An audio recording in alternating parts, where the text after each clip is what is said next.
राधे राधे दोस्तों, स्वागत है आपका अर्धभक्ति सागर में। दोस्तों, आज की इस वीडियो में आपको हम सुनाएंगे प्रेमानंद जी महाराज के प्रवचन। तो आइए चलते हैं इस वीडियो में, देखते हैं कि प्रेमानंद जी महाराज क्या क्या ऐसा बोलते हैं जिससे अपने जीवन में बदलाव आ सकता है। और इससे पहले आपसे एक निवेदन है, अभी तक आपने हमारे चैनल को सब्सक्राइब नहीं किया है तो चैनल को सब्सक्राइब करें और वीडियो को लाइक करें और कमेंट करें। तो चलते हैं, सुनते हैं हम प्रेमानंद जी महाराज।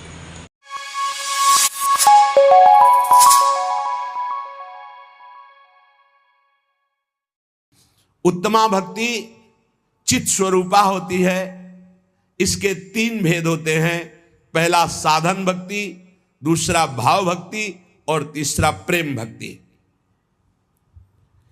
इंद्रियों के द्वारा सारी की सारी चेष्टा प्रभु के लिए होना, जैसे नाम कीर्तन करना है, नाम जप करना है, लीला चरित्र सुनना है, सेवा करना है, परिक्रमा करना, इंद्रियों के द्वारा, कर्मेंद्री ज्ञानेंद्री के द्वारा मन सहित सारी चेष्टाएं प्रभु के लिए होना, उसे साधन भक्ति कहते हैं। इस साधन भक्ति में दो गुण प्रकाशित होते हैं बड़े जोर के, क्लेशग्नि, शुभदायिनी।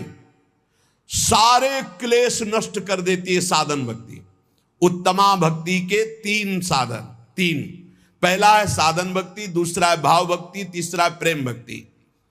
इस भेद को समझो। पहले साधन भक्ति अगर पहली सही है तो दूसरी आ जाएगी भाव भक्ति, और भाव भक्ति सही है तो तीसरी प्रेम लक्षणा भक्ति जागृत हो जाएगी। पहली में ही कितना लाभ शुरू हो जाता है साधन भक्ति में।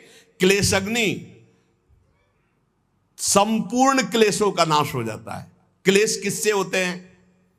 तीन से क्लेश होते हैं, पाप से, वासना से, अविद्या अज्ञान से। जब हम साधन भक्ति करते हैं, साधन भक्ति का मतलब समझे, मन सहित पांच ज्ञानेंद्रियों, पांच कर्मेंद्रियों से जितना कुछ बन रहा है वो सब प्रभु की प्रसन्नता के लिए। उस साधन भक्ति के दो प्रभाव प्रकट होंगे। संपूर्ण क्लेशों का नाश। क्लेश किससे होता है? तीन बातों से। पाप से क्लेश होता है, वासना से क्लेश होता है और अज्ञान से क्लेश होता है। ये साधन भक्ति में ज्ञान प्रकाशित हो जाता है, संपूर्ण वासनाएं भस्म हो जाती है और पाप नष्ट हो जाता है। इसलिए क्लेशग्नि, संपूर्ण क्लेश का नाश साधन भक्ति में ही हो जाता है। और शुभदायिनी, कभी कभी अज्ञान के कारण आरोप भगवान में करते हैं कि भगवान हम पर कृपा नहीं किए, इतनी भक्ति की, इतना नाम जप किया, लेकिन पूर्व प्रारब्ध जो है वो बहुत बलवान है।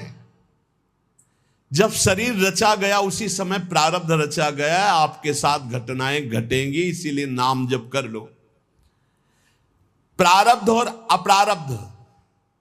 प्रारब्ध जिसका पाप फल प्रकट हो चुका है, भोगो। अप्रारब्ध अभी आने वाला है, पहले से निश्चित है कि 55 वर्ष की अवस्था में आपको ये भोगना है। पक्का भोगोगे, चाहे जितना भजन करो।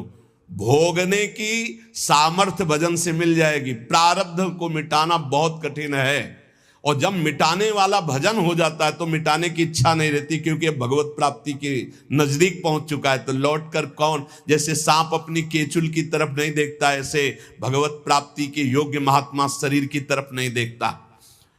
तो पाप का बीज वासना है, इससे हमारे पूर्व पाप हुए। दो प्रकार के प्रारब्ध बन चुके हैं, एक प्रारब्ध, एक अप्रारब्ध। प्रारब्ध जो हम भोग रहे हैं, अप्रारब्ध जो आगे भोगने वाला है। पाप की बीज वासना इस जन्म भी पाप करा रही है, तो हम जब साधन भक्ति करते हैं तो इस जन्म की वासना का नाश होता है, और पूर्व स्टॉक जो पापों का है उसका नाश हो जाता है। और अविद्या जिसके कारण पाप हो रहा था, वासना बन रही थी, उसका नाश हो जाता है, पर प्रारब्ध बना रहता है। ये अज्ञानी जन ना जानने के कारण कहते हैं कि अरे भजन शुरू किया, बड़ा कष्ट भोग रहे हैं, तो क्या भजन का फल है? अनंत जन्मों से भोगते चले आ रहे हो, पाप कर्म करते चले आ रहे हो, तुम्हें पता नहीं। लोगों की समझ में ही नहीं आता। मछली को जल तरोई कहते हैं, तो तुम कौन सी तरोई होगे? तुम्हें भी पता होना चाहिए। पक्का मत्स्यावतार भगवान ने लिया है कि नहीं लिया? मत्स्यावतार भगवान ने लिया है। और तुम मछली को जल तो नहीं करते हो, कढ़ाई में तल के खाते हो, तो तुम भी तले जाओगे। अब एक बार के आहार में कितने जीव खाते हैं लोग, कितना पाप कर रहे हैं। अज्ञानियों को ब्रह्मा भी नहीं समझा सकते। मूर्ख हृदय न चेत, चाहे गुरु मिले बिरंच सम, फूले फरे न बेत। बांस में चाहे जितनी खाद पानी लगा दो, वहां सेव संतरा नहीं लगने वाले। ऐसे ही जो मूर्ख स्वभाव के लोग होते हैं, नहीं समझने वाले। जब साधन भक्ति का अनुष्ठान किया जाता है तो उससे दो प्रभाव प्रकट होते, क्लेश अग्नि और शुभदायिनी। क्लेश अग्नि, पाप से क्लेश होता है, वासना से क्लेश होता है, विद्या, तीनों का नाश हो गया। लेकिन प्रारब्ध और अप्रारब्ध, आगे आने वाला भोग, ये दोनों भोगने पड़ेंगे। इसलिए हिम्मत जुटाओ, नाम जप के द्वारा इतने बलवान बनो कि प्रारब्ध आवे और हंसते हुए भोग लो। प्रारब्ध का नाश करने की जब योग्यता आती, तब नाश करने की इच्छा नहीं रह जाती। और जब तक नाश करने की इच्छा, तब तक योग्यता नहीं आई। सब क्लेशों का मूल कारण भगवान का भजन न होना, भगवत विमुखता है। तो जब हम भक्तों के संग के प्रभाव से साधन भक्ति का अनुष्ठान करते हैं, तो सारे क्लेशों का, दुखों का नाश हो जाता है। अब आगे दुख नहीं है, बस इतना ही है रास्ता जिसको आप भोग ले। सर्व दुख नाशकत्व, ये क्लेश अग्नि से हो गया। अब शुभ, शुभ का अर्थ है साधक के जीवन में परम मंगल, परम आनंद का विधान। ये नाम से प्रकट होता है। श्री हरिवंश चंद्र शुभ नाम, सब सुख सिंधु प्रेम रस धाम, जाम घटी बिसरे नहीं। एको क्षण न बिसरो, हर समय नाम जप करो, ये महाशुभ प्रकाशित कर देगा। शुभ से क्या होता है? जैसे क्लेश अग्नि से वासना, पाप, अविद्या का नाश, प्रारब्ध के भोगने की सामर्थ्य आ गई। शुभ से क्या होता है? बोले शुभ सारी दैवी संपदा प्रकट कर देती है। साधन भक्ति से विषय सुख, ब्रह्म सुख, पारमेश्वर सुख, ये सभी प्राप्त हो जाएगा। आपको विषय सुख चाहिए तो भी साधन भक्ति करो, आप देखो विषय सुख प्राप्त हो जाएगा, ब्रह्म सुख प्राप्त हो जाएगा, पारमेश्वर सुख प्राप्त हो जाएगा। और अगर इन सुखों की चाह न करो तो प्रेम प्रकट हो जाएगा। साधन भक्ति करते करते भाव प्रकट होता है। भाव भक्ति, तीन भेद उत्तमा भक्ति के, पहला साधन, फिर भाव, फिर प्रेम। साधन भक्ति, भाव भक्ति, प्रेम भक्ति। साधन ही भक्ति में चकाचक आनंदमय हो जाता है। सारे क्लेश, पाप, वासनाएं, अविद्या नष्ट हो गई और सब शुभ दैवी संपदा प्रकाशित हो गई। मंगल भवन भगवान की तरफ वृत्ति संपूर्ण रूप से, ये शुभ। अब भाव भक्ति दो गुण प्रकाशित करती है। साधन भक्ति दो प्रकाशित किए, क्लेश अग्नि, शुभदायिनी, और भाव भक्ति दो गुण प्रकाशित किए, मोक्ष लघुताकृत और सुदुर्लभा।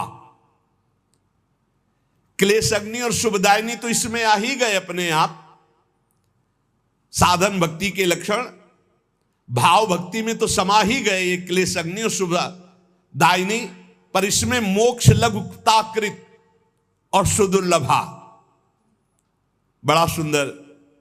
इस भाव भक्ति में चार लक्षण हो गए, क्लेश अग्नि, शुभदायिनी, मोक्ष लघुताकृत और सुदुर्लभा। मोक्ष लघुताकृत, इतना आनंद प्रकट होता है भाव में कि मोक्ष भी लघु लगने लगता है। वो जब भाव प्रकट होगा, भावोत्सवेन भजताम, भाव प्रकट होगा, तब आपको पता चलेगा कि मोक्ष सुख भी कड़ुआ लगने लगता है। इसलिए प्रेमी महापुरुषों ने मोक्ष स्वीकार नहीं किया। और सुदुर्लभा, भगवान की उस सुदुर्लभ दिव्य दिव्य गुण, दिव्य दिव्य रहस्य, दिव्य दिव्य भाव उसके हृदय प्रकट होते हैं जो अन्य किसी साधन से नहीं प्रकट हो सकते। तब उसमें महामहिम प्रेम लक्षणा भक्ति जागृत होती है।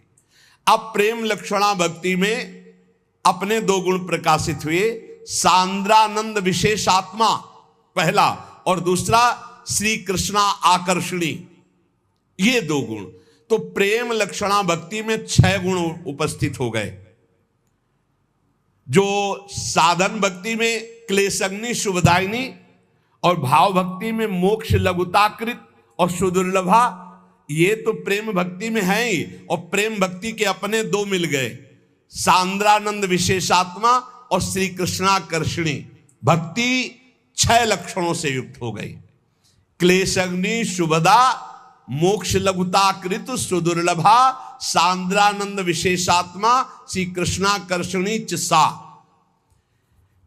क्लेश नाशिनी शुभदायिनी ये साधन भक्ति में हो गया। मोक्ष लघुताकृत का तात्पर्य है धर्म अर्थ काम मोक्ष, ये सब व्यर्थ नजर आने लगते हैं जब भाव प्रकट होता है। श्रीमद् राधा सुधा निधि में धर्माद्यर्थ चतुष्टयम विजयताम किम तद वृथा वार्ताया, धर्म अर्थ काम मोक्ष की बेकार की वार्ता हमारे सामने कहते हो, जगत में विजयी रहे मेरे सामने।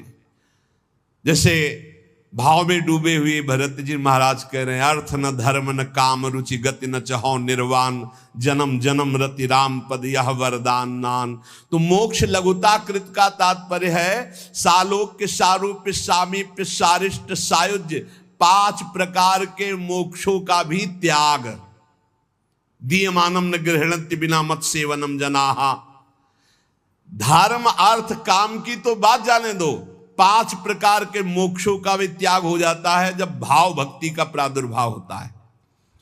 और सुदुर्लभा, सब सिद्धियां, बड़े बड़े सुख, बड़े बड़े लाभ, बड़े बड़े रहस्य, ये सब उसके सामने होते हैं जो भाव भक्ति में डूबा हुआ महापुरुष है। परंतु वो अपनी भाव भक्ति की प्रधानता से शीघ्र उन सबको क्रॉस करके प्रेम में पहुंचने वाला है, इसलिए किसी को स्वीकार नहीं करता, सब कुछ न्यौछावर कर देता है अपने प्रीतम के लिए और कृपा पर निर्भर हो जाता है। तब उसके अंदर प्रेम लक्षणा भक्ति जागृत होती है और उसका गुण प्रकट होता सांद्रानंद विशेषात्मा।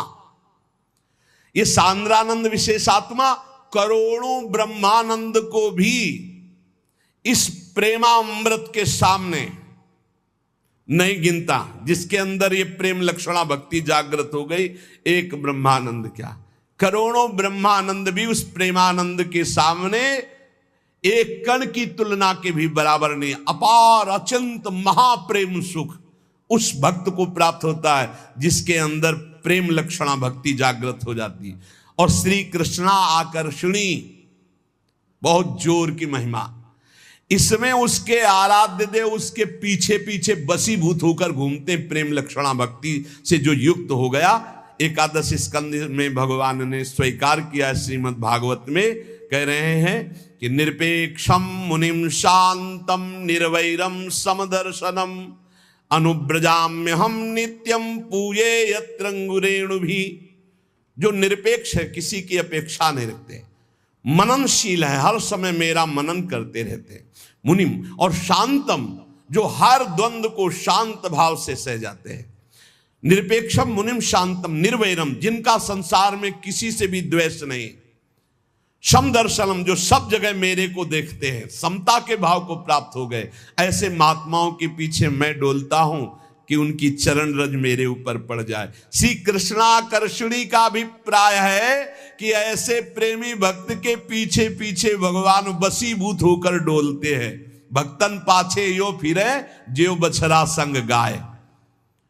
उपासक को उत्तमा भक्ति का अनुष्ठान करना चाहिए, जिससे भगवत प्रेम का हृदय में प्रादुर्भाव होता है। उत्तमा भक्ति के लिए साधन भक्ति अत्यंत अनिवार्य है। और साधन भक्ति का स्वरूप श्री महामहिम दादू दयाल जी कह रहे हैं,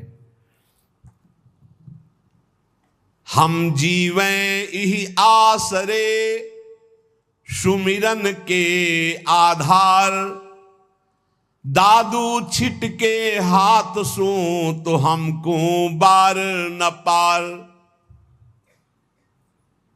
बड़े महापुरुषों ने कहा है कि सुमिरन चल रहा तो हम जी रहे हैं, अगर सुमिरन नहीं तो हमारी मृत्यु समझो।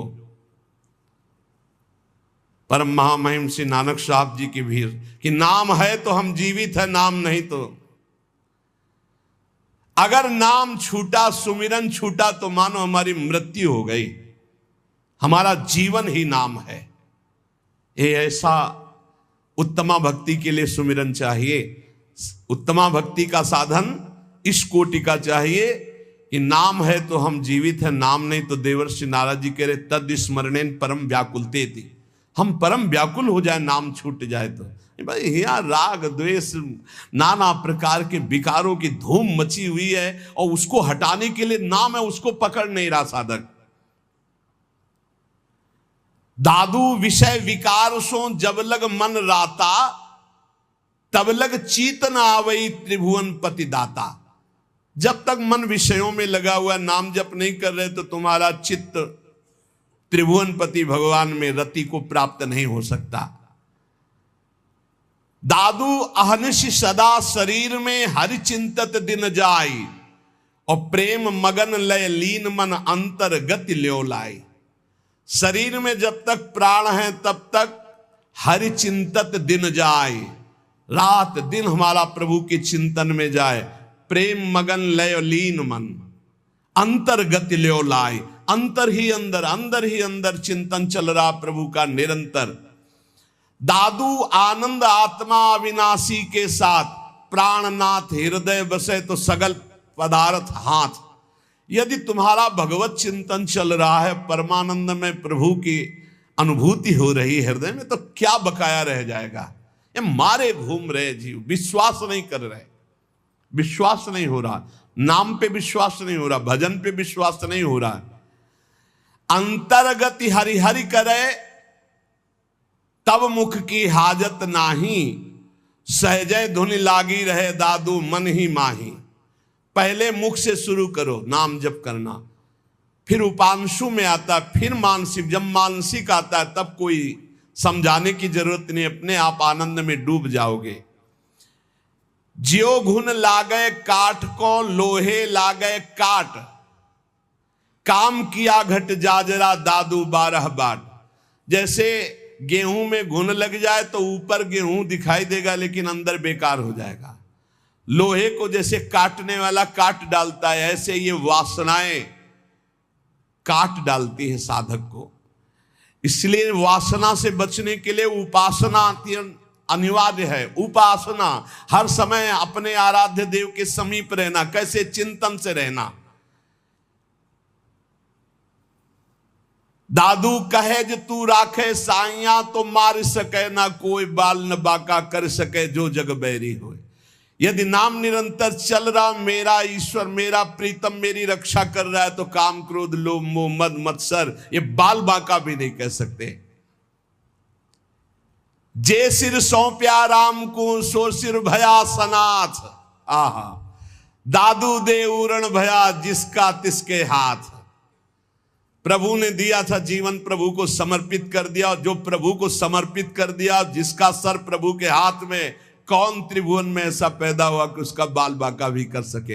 हाँ, प्रभु मंगल विधान करते रहते हैं, वो बड़े बड़े भक्तजन जानते। बाहरी लोग तो कहेंगे उनको कष्ट दिया गया, उनको कष्ट दिया गया, लेकिन जिनको कष्ट दिया जा रहा है उनको वो परमानंद है जो केवल उनका हृदय जानता है, दूसरे नहीं जानते हैं। इसलिए दादू जो साहब को भावे नहीं, सो सब परिहरि प्राण। मनसा वाचा कर्मना जेतु चतुर सुजान। जो तुम्हारे इष्ट को अच्छा नहीं लगता वो कभी मत करो। यदि इष्ट के विपरीत करोगे तो धोखा ही मिलेगा। जो उपासक अपने इष्ट के थोड़ा भी प्रतिकूल करेगा तो हृदय जलता रहता है। जो साहब को भावे नहीं, सो सब परिहरि प्राण। संतों से इसीलिए सुना जाता है कि उनका अनुभव भी होता है। किसी साधक से कह रहे थे कि तुम्हें सिद्धावस्था प्राप्त करने के लिए कोई विशिष्ट साधना नहीं करनी, क्योंकि जैसे बट वृक्ष की छाया में बैठे हुए को धूप नहीं लग सकती, ऐसे गुरु कृपा पात्र को माया नहीं सता सकती। बस तुम एक आज्ञा का पालन करो, असंग रहो। शरीर से असंग रहो और मन से भी असंग रहो, अपने आप सिद्ध हो जाओगे, अपने आप भगवत प्राप्त हो जाओगे। जो गुरुजनों के वचनों को मान ले तो सिद्धि गुरुजनों के वचनों में होती है। मोक्ष मूलम गुरु कृपा, समझो पहले। मोक्ष मूलम गुरु कृपा, तुम ऐसा करो तुम्हारा काम हो जाएगा। भला ऐसा करने से काम कैसे हो सकता है? खत्म खेल, गए तुम। ऐसा करो काम वो पक्का हो जाएगा, पक्का हो जाएगा। बिना पढ़े चारों वेद प्रकाशित हो गए, ऐसा कैसे हो सकता है? ये गुरु कृपा।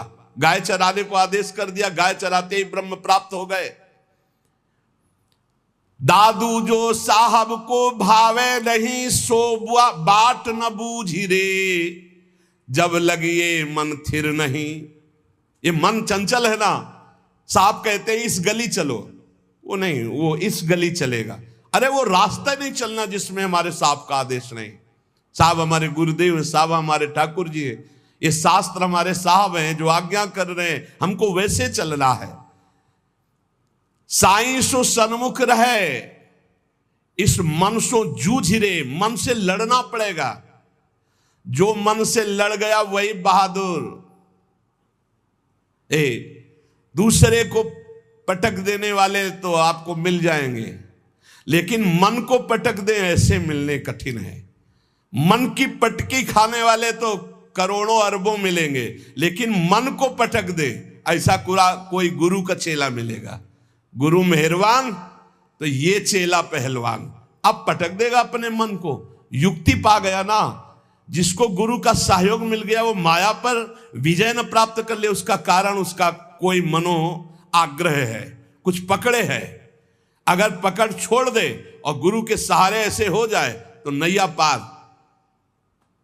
एक बोर्ड लिए खड़े थे, जब आ रहे थे कह रहे थे दरिया भी तेरी, लहर भी तेरी, नैया भी तेरी और खेवैया भी तेरी। अब क्या मुझे परेशानी। दरिया भी जहां डूबने कब है वो भी तू है, तेरी है। लहर भी तेरी है डूबने वाली, और खेवैया भी तू है, नैया भी तू। अब मेरे को क्या परवाह। बिल्कुल परम सत्य। वही दरिया है, वही लहर है, वही नैया है, वही खेवैया है। बस समझ जा और पैर पकड़ ले। हरि का आश्रय मामे वे प्रपद्यंते, माया में ताम तरंती थे। दादू जो साहब को भावे नहीं, सो बाट ना बूझ रे, साईं सो सन्मुख रहे, इस मन सो जूझ रे। मन से लड़ना पड़ेगा। अगर गुरुमानी हो गए तो माया मुक्त हो गए, मनमानी हो गए तो माया में फंस गए। अपने साहब को जो ना भावे वो नहीं करना चाहिए, नहीं भोगोगे। देखो एक प्रश्न किया परसों कि जब महापुरुष होते हैं तब ये माया समझने क्यों नहीं देती कि महापुरुष है? ऐसा क्यों होता है? जब वो होते हैं तब समझने नहीं होते, जब बाद में चरित्र पढ़ते तब लगता है यार बहुत बड़ी निधि थे, चले गए। हम कहीं वर्तमान में दुर्योधन भी नहीं समझ पाया भगवान श्री कृष्ण को, क्योंकि वो स्वयं ऐसे लीला विहारी रचना रचते हैं कि समझ न पावे। बड़े बड़े सिद्धों में ऐसी लीलाएं रही हैं कि लगता था कि ऐसा कैसे हो सकता है। इछावर, ये फतेहपुर जिला में है। जब भ्रमण कर रहे थे, ये यमुना के किनारे पड़ता है, तो वहां कुछ दिन रुके। तो इधर बिंदौर है, इधर इछावर है। इछावर में फक्कड़ स्वामी रहते थे। फक्कड़ स्वामी, उनको फक्कड़ कहते ही थे। फक्कड़ किसे कहते हैं? फिकर फार फकनी करे ताको नाम फकीर। निश्चिंत महात्मा, जिसमें चाह मिटी, चिंता मिटी, मनुआ बेपरवाह, उनको कहते फक्कड़ महात्मा। कोई फिकर नहीं, कोई चिंता नहीं, बस एक लंगोटी पे रहते थे और 1000 गुड़िया का माला रखते थे, रुद्राक्ष का मोटा वाला। और गांव के लोग जब कोई भक्ति से उनके पास बाहरी जाना चाहता तो पहले ही लगे थे, कह देते हाथ जोड़ते मत जाओ। हमारे स्वामी जी को आप एक शब्द नहीं बोलेंगे, अगर जाना है तो जाओ, तुम्हें किस तरह स्वागत करेंगे भगवान जाने, पर आप बोलने की हिम्मत नहीं रखते। अगर उनका अपमान करोगे तो हम खड़े हैं, हम लोग, आप जाओ मत, हम पहले आपसे बता रहे हैं। और वो बड़े अलबेले महात्मा थे, लाखों की कामनाएं सिद्ध कर दी। वो सिद्ध महापुरुष थे, पर सिद्ध करना उनका बहुत विचित्र था। एक पुलिस विभाग के बड़े अधिकारी थे, उनके संतान नहीं हो रही थी। सुना फक्कड़ बाबा के पास समस्त कामनाएं पूर्ण हो जाती हैं, तो पूरे अपने लाभ लश्कर के साथ गांव के लोग पहले ही लगे रहते, बाहर दूर, उनको भी नजदीक नहीं रहने देते फक्कड़ स्वामी, दूर से उनका साहब हाथ जोड़ते मत जाओ। बोले नहीं, हम तो बड़ी श्रद्धा से जा रहे हैं। बोले वहां श्रद्धा की पूजा नहीं होती, वहां दूसरी श्रद्धा चलेगी। बोले जो कुछ होगा सहेंगे। बोले साहब हम बर्दाश्त नहीं कर पाएंगे अगर हमारे स्वामी जी को आप कुछ बोले। बोले कुछ नहीं बोलेंगे। गए जो ही वो तो अस्थिमात्र हुए रहे शरीरा, ऐसे थे। जो ही दृष्टि गई सो शास्त्र नाम की तरह गालियां शुरू कर दी। अद्भुत, ये बड़ी विचित्र गति। इसीलिए बाद में कैसे, अब वो तो सत्संगी होंगे तभी इतना सहनशील थे। नजदीक गए, कहा स्वामी जी हर उपाय करके देख लिया है, संतान नहीं हो रही, और संतान के बिना हमें अपना जीवन व्यर्थ लग रहा है। पत्नी बगल में, उनका प्रणाम करो। अब गाली नहीं दे रहे थे, अब शांत हो चुके थे। तो 1000 गुरिया वाला रुद्राक्ष उठाया, घुमाया, मोटर मारा उनकी पत्नी के, तो ऐसे पूरा रुद्राक्ष ऐसे। अब वो चीख पड़ी। गांव के लोग बिल्कुल अलर्ट खड़े रहते थे, क्योंकि उनका व्यवहार ऐसा था कि हर एक बर्दाश्त नहीं कर सकता, और वो बहुत गंभीर थे। ऐसे ही खड़े रहे। तो उनका जा, जब हो जाए तब आना, यहां संतों को भंडारा कर देना। ऐसे सिद्ध पुरुष, बड़े बड़े महापुरुषों ने जो चेष्टाएं की, उनको उस समय समझ पाला कि ये साक्षात श्री भगवान है।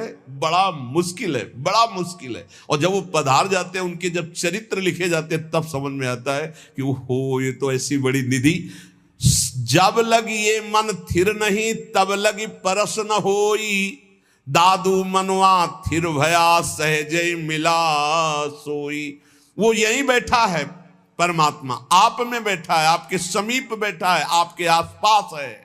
आपका मन विश्वास कर ले, आपका मन स्थिर हो जाए, आपका मन प्रेम से युक्त हो जाए, अभी भगवत साक्षात्कार कहीं दूर नहीं है। ते समाज गिरजा में रहू, अवसर पाई बचन कहू, हरि व्यापक सर्वत्र समाना, प्रेम ते प्रगट होए मैं जाना। जब प्रथम गुरुदेव भगवान 2 वर्ष के बाद अंतर ध्यान हुए, तब जो घाटा लगा, उसकी पूर्ति वृंदावन में आकर के श्री जी ने की। गुरुदेव भगवान पुनः इस रूप में मिले, नहीं तो जो हृदय पूरा जलता रहा उसको कैसे बताए। गुरु की छाया में रहने वाला उपासक कैसा निर्विघ्न होता है, और जब छाया हटती है तो पूरी धूप सहनी पड़ती है, और उस धूप को सहकर माया की कोई आगे निकल जाए, कोई बिरला ही होता है। इसलिए धन्य भाग हैं जो गुरु छत्र छाया में है। इसलिए साहब की आज्ञा से चले, मन से लड़ाई लड़े, मनमानी कोई भी आचरण ना करे। कहा हमारा मान मन पापी परिहरि काम, विषयों का संग छोड़ दे, दादू मिली है राम। अरे मन पापी, अब मेरा कहा मान दे, ये विषयों का संग छोड़ दे, विषयी पुरुषों का संग छोड़ दे, देख तुझे भगवान मिल जाएंगे। भगवान की प्राप्ति कठिन नहीं है, विषयों का राग छोड़ना बड़ा कठिन है, मन की चाल को रोक पाना बड़ा कठिन है। श्री चरणदास जी महाराज, जिन्हें हरि भक्ति प्यारी हो, माता पिता सहज छुटी जावे, छुटे सुत अरु नारी हो। देखो यहां छूटने का मतलब राग से है। राग छोड़ने से मतलब परिवार में रहते हुए सब में भगवत भाव हो जाए तो हरि भक्ति, और परिवार छोड़कर चाहे जहां भाग के जाओ नया परिवार बन जाता है। अगर राग है तो शिष्य राग से भी दुर्गति हो जाएगी, शिष्य राग से भी दुर्गति हो जाएगी। एक सिद्ध संत जा रहे थे, उनके साथ कई शिष्य थे, तो एक केचुआ, केचुआ समझते हैं ना, जो मिट्टी खाता है, बहुत कोमल शरीर वाला होता है, और लाल चींटी उसमें लाखों चिपटी हुई थी। तो शिष्य खड़े हो गए और गुरुजी से कहा, गुरुजी कितना भयानक कष्ट इस जीव को, क्योंकि ये चींटी जब काटती है तो मनुष्य शरीर में भी बहुत पीड़ा होती है और एक दाग बन जाता है लाल लाल। और देखो कितना कोमल शरीर कछुआ का, लाखों चींटी है। बोले मैं ध्यान के द्वारा देख कर कह रहा हूं, ये पूर्व जन्म में गुरु जी थे केचुआ जी, और ये जितने सब चेला जी हैं ये सब पीड़ा पहुंचा रहे हैं, क्योंकि इन्होंने ठग करके इनसे अर्थ का शोषण किया था और इन्होंने विवेक पूर्वक गुरु नहीं बनाया था, तो दोनों की दुर्गति हो गई। ये चींटी बनकर गुरु जी को नोच रहे हैं और गुरु जी कछुआ बनकर के। बहुत होश में यदि भगवत मार्ग विमुख विषय चिंतन, विषय क्रिया, विषय विचार से युक्त हो तो भगवान की प्राप्ति नहीं दुर्गति प्राप्ति है। और यहां कह रहे हैं कि यदि भगवान के चरणारविंद की भक्ति में तुम्हारा चित्त है तो कहीं राग नहीं रह जाएगा। राग बहुत खतरनाक है, ये विष है राग। राग बहुत बड़ा विष है, क्योंकि जहां प्रतिकूलता हुई तहां द्वेष हो गया। राग और द्वेष यही जन्म मरण का बंधन है। राग द्वेष दोनों खोइए तब खोजिए पद निर्वाण। जब भक्ति का रंग लगता है तो लोक भोग फीके लगे, समस्तुति गारी हो, हानि लाभ नहीं चाहिए, सब आशाहारी हो। कोई भी आशा जब तक हृदय में है तब तक भक्ति का रंग नहीं आया। केवल एक आशा प्रभु की, प्रभु से नहीं, प्रभु की आशा। प्रभु से आशा भोगों की नहीं, प्रभु से आशा कल्याण की भी नहीं, केवल प्रभु की आशा। तब प्रेम लक्षणा भक्ति। ना हानि की परवाह है, ना लाभ का सुख है, ना किसी लोक के भोग की आशा है। जगसु मुख मोरे रहे, करे मुरारी ध्यान हो, जित मनुआ लागो रहे, भय घट उजियारी हो। गुरु सुखदेव बताइया, प्रेमी गति भारी हो, चरण दास चारों वेद सो, और कछु न्यारी हो। मन मारे तन बस करे, साधे सकल शरीर, फिकर फारी कफनी करे, ताको नाम फकीर। वही भक्त है, कोई फिक्र नहीं, कोई चिंता नहीं। श्री गुरुदेव के बताए हुए मार्ग पर चलकर निरंतर भगवत आराधना में तन्मय है। मनुष्य जीवन का परम लाभ उत्तम प्रेम लक्षणा भक्ति। उत्तम प्रेम लक्षणा भक्ति का सरल शब्दों में निरंतर अपने प्रभु में चित्त जोड़े रहना। जैसे बने वैसे कर लो, गा के रो के हंस के जैसे बने वैसे चित्त को प्रभु में जोड़े रहो, यही सर्वोपरि साधना है। और गृहस्थ में हो तो अपनी पत्नी से केवल भाव, वो भी संयम पूर्वक। और भगवान की प्राप्ति के लिए सबसे ज्यादा दुश्मन है ये काम भाव। बस इसी से लड़ना है, सब इसी से मिट जाएंगे। इसीलिए पहले रखा है काम, काम क्रोध, फिर लोभ मोह मद मत्सर, ऐसे रखा गया है। पहला मिटा कि सब मिट जाएंगे।